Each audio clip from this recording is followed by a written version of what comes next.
Assalamualaikum warahmatullahi wabarakatuh.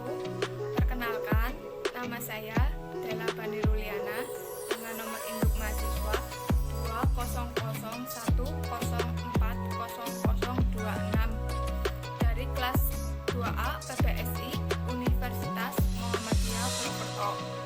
Di video kali ini saya akan mempresentasikan atau menjelaskan materi tentang pentingnya belajar sejarah sastra, periodisasi, dan angkatan. Apa sih sejarah sastra? Sejarah merupakan topik yang kerap kali kurang populer di kalangan mahasiswa karena mengandung gagasan bahwa mempelajari topik tersebut berarti harus menghafal atau mendengar ceramah tentang berbagai peristiwa di masa lalu. Pemahaman semacam ini perlu diperhatikan oleh para pengajar sejarah agar mata kuliahnya tidak jatuh menjadi peristiwa menghafal bagi mahasiswa. Meski kurang populer, mempelajari sejarah selalu diwajibkan oleh semua institusi. Kita tahu apa yang harus kita lakukan kini. Salah satu jargon Bapak Revolusi Indonesia, Bung Karno, jas merah, jangan pernah melupakan sejarah. Seharusnya mampu menjiwai perjalanan kita mempelajari sejarah. Sejarah adalah kejadian dan peristiwa yang benar-benar terjadi pada masa lampau. Itu sebabnya menyajikan sejarah merupakan upaya untuk menyampaikan apa yang terjadi di masa lampau. Pergantian generasi yang terjadi terus-menerus menjadikan upaya menyajikan sejarah menjadi aktivitas yang sangat menarik dan penuh kepentingan. Jika sejarah merepresentasikan realitas, bisa jadi apa yang kita pahami tentang suatu peristiwa berbeda dari versi umum yang dirilis oleh pemerintah atau versi resmi. Fungsi sejarah sastra sebagai catatan pengaruh karya sastra pada pembaca. Sejarah sastra sebagai ilmu bantu bagi pemakna sastra. Selain itu, sejarah sastra dapat digunakan untuk penelitian sastra secara khusus dan budaya secara umum. Dengan sejarah sastra juga kita dapat mengetahui persoalan-persoalan yang timbul dalam kesusastraan selama ini. Persoalan sastra yang erat kaitannya dengan perubahan zaman dan gejolak sosial, politik yang secara teoretis dipercaya besar pengaruhnya terhadap warna kehidupan sastra. Karena pada dasarnya peristiwa-peristiwa kesusastraan selalu ada kaitannya dengan peristiwa sosial politik yang terjadi pada suatu bangsa. Peristiwa sosial politik tidak hanya pijakan penulisan sejarah sastra, tetapi menjadi bahan penulisan atau latar sebuah karya sastra. Karya-karya puncak dalam suatu kurun waktu, ciri-ciri setiap kurun waktu, perkembangannya. Peristiwa-peristiwa yang terjadi di seputar masalah sastra. Untuk dapat melihat karya sastra yang menonjol dan merupakan karya-karya puncak kurun waktu tertentu, sejarah sastra perlu melibatkan kritik sastra. Sedangkan ciri-ciri dan sifat karya sastra pada suatu waktu dapat diketahui melalui teori sastra. Kedudukan dan cangkupan sejarah sastra merupakan bagian dari ilmu sastra. Ilmu sastra adalah ilmu yang mempelajari tentang sastra dengan berbagai permasalahannya. Di dalamnya tercangkup teori sastra, sejarah sastra, dan kritik sastra. Ketiga bagian ilmu sastra tersebut saling berkaitan.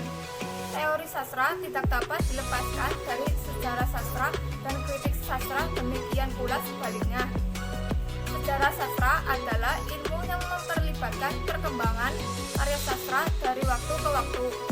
Para penulis memilih karya-karya yang menonjol, karya-karya puncak dalam kurun waktu, ciri-ciri setiap kurun waktu, perkembangannya, peristiwa-peristiwa yang terjadi di seputar masalah sastra. Untuk dapat melihat karya sastra yang menonjol dan merupakan karya-karya puncak kurun waktu tertentu, sejarah sastra perlu melibatkan kritik sastra. Sedangkan ciri-ciri dan sifat karya sastra pada suatu waktu dapat diketahui melalui teori sastra. Selanjutnya membahas tentang kelahiran dan periode sastra Indonesia. Sastra Indonesia adalah sebuah istilah yang melingkupi berbagai macam karya sastra di Asia Tenggara. Dalam periodisasi memiliki fungsi yaitu sebagai sarana untuk memudahkan perkembangan sastra Indonesia dari awal sampai sekarang. Namun bukan hanya itu saja, tetapi kita jadi tahu tentang tujuan dari periode sastra, yaitu memudahkan pengembangan sejarah sastra. Selain itu juga periode sastra memiliki penting untuk menciptakan karya sastra baru oleh sastrawan. Mempelajari periode sastra juga untuk mengetahui ciri-ciri karya sastra yang berbeda-beda dari setiap periodenya. Dalam satu periode terdapat karya puncak setiap periodisasi sastra Indonesia, yaitu sebuah karya sastra yang paling menonjol di antara semua karya sastra pada saat periode sastra tersebut. Periodisasi sastra sendiri terjadi mula pada 1. Periode 1850 sampai 1933. 2. Periode 1933 sampai 1942. 3. Periode 1942 sampai 1945. 4.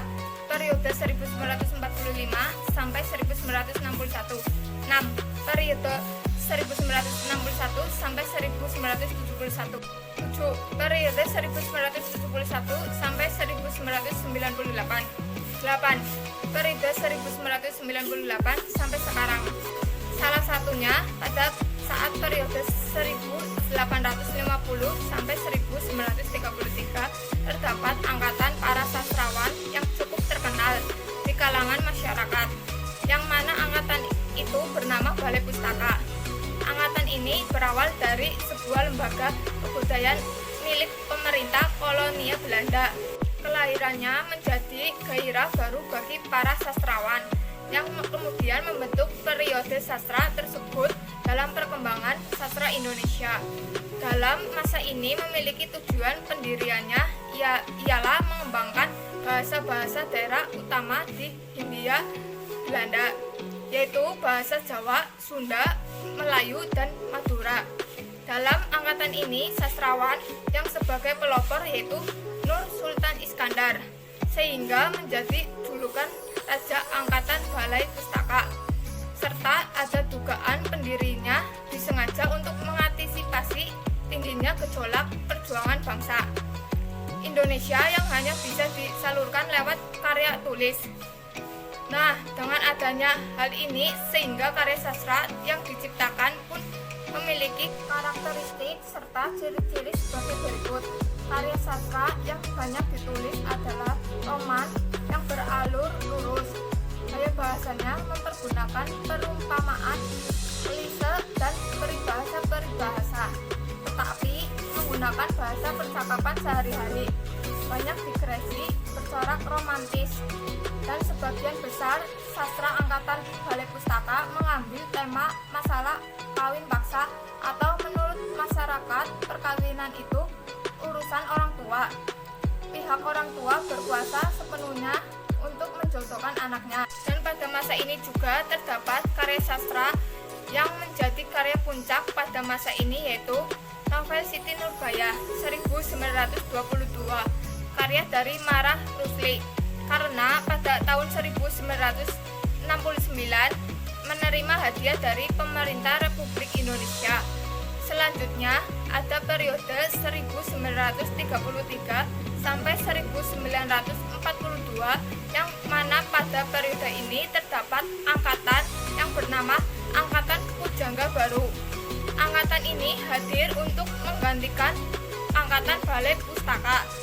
Dan pada masa itu majalah ini diterbitkan atau dipublikasikan lewat majalah Pujangga Baru, sehingga namanya juga Pujangga Baru.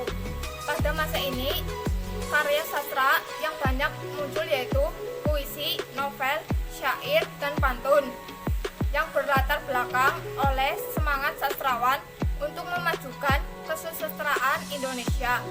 Pelopor sastrawan pada masa ini yaitu Sultan Takdir Ali Syahabana.